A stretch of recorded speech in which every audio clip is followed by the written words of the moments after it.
Pois bem, boa noite a todos. O nosso trabalho vai ser relacionado à explicação do que é o processo e a matéria, obviamente, será o direito processual.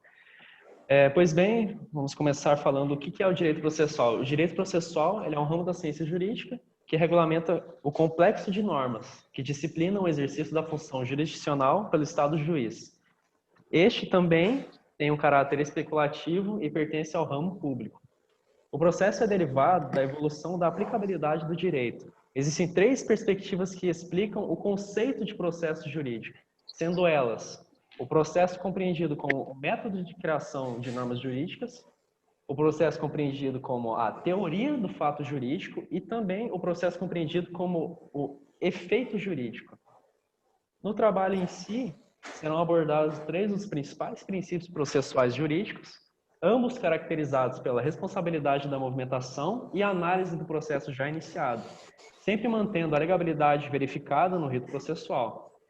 Esses princípios são o princípio do devido processo legal, o princípio do impulso oficial e o princípio da ação. Em relação aos princípios processuais, apenas complementando a explicação, eu queria falar uma citação de um autor chamado Celso Antônio Bandeira de Mello, e no seu livro de 1992, na página 230, ele formulou um conceito que contém a melhor noção de princípio do âmbito jurídico a saber. Agora, falando da citação, o princípio é, por definição, mandamento nuclear de um sistema, verdadeiro alicerce dele, disposição fundamental que irradia sobre diferentes normas, compondo-lhes o espírito e servindo o critério para a sua exata compreensão e inteligência, exatamente por definir a lógica e a racionalidade do sistema normativo, no que lhe confere a tônica e lhe dá sentido harmônico. Agora os colegas eles vão especificar os três princípios. Passo a fala para eles agora. Vou compartilhar a tela aqui, um minutinho. Aqui.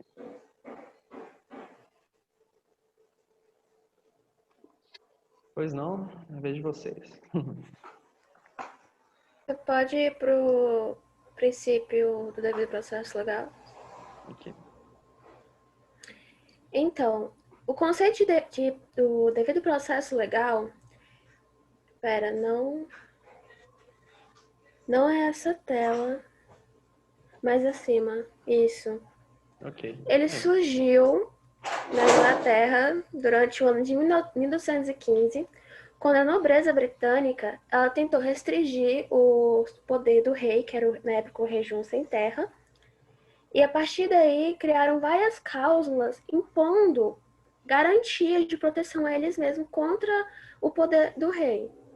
Entre essas cláusulas estava a cláusula 39, que foi a partir dela que saiu o conceito de devido processo legal. Através disso, eu vou ler aqui a cláusula 39 e explicar. Nenhum homem livre será capturado ou levado prisioneiro ou privado dos bens ou exilado ou de qualquer modo destruído. E nunca usaremos da força contra ele e nunca mandaremos que outros o façam, salvo em processo legal por seus pares ou de acordo com as leis da terra. Nessa cláusula, a parte de acordo com as leis da terra, posteriormente, um copista, ele trocou de acordo com as leis da terra para due process of law, que em tradução para o português significa devido processo legal. Pode passar.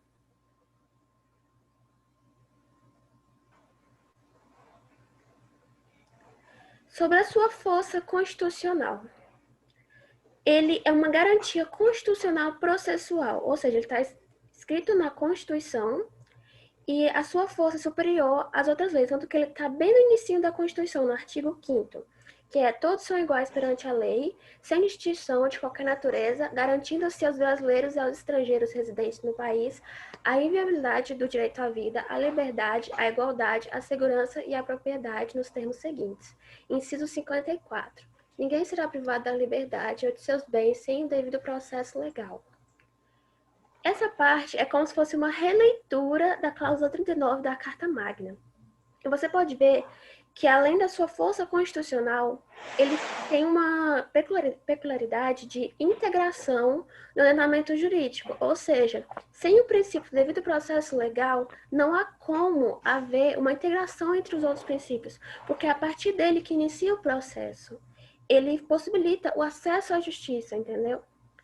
Já, além da sua força constitucional, ele tem uma força internacional, que você pode ver na Declaração Universal dos Direitos Humanos de 1948, que no artigo 9º dela está escrito: ninguém pode ser arbitrariamente preso, detido ou exilado.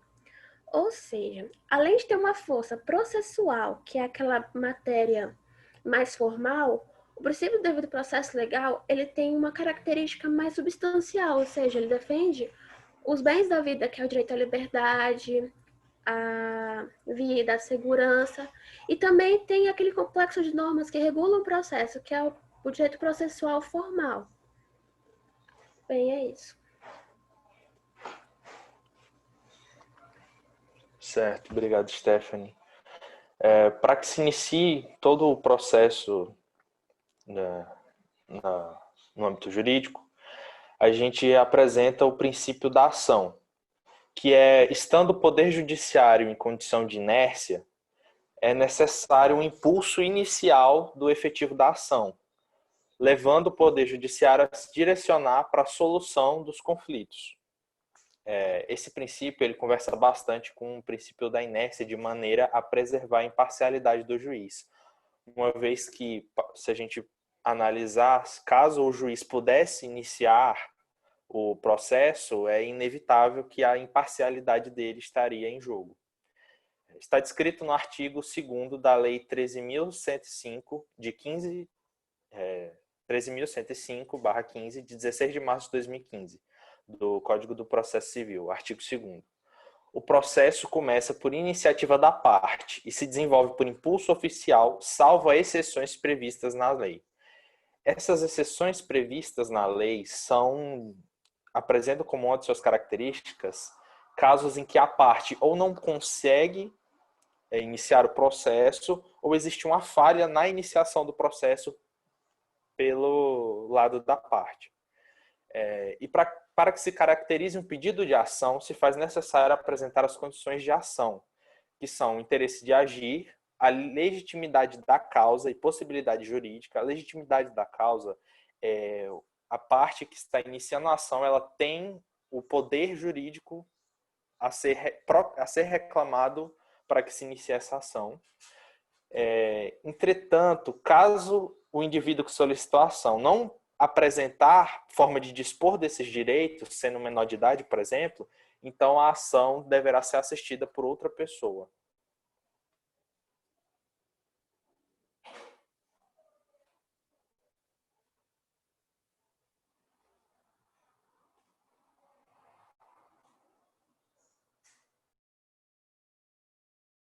Desculpa, o áudio estava desligado.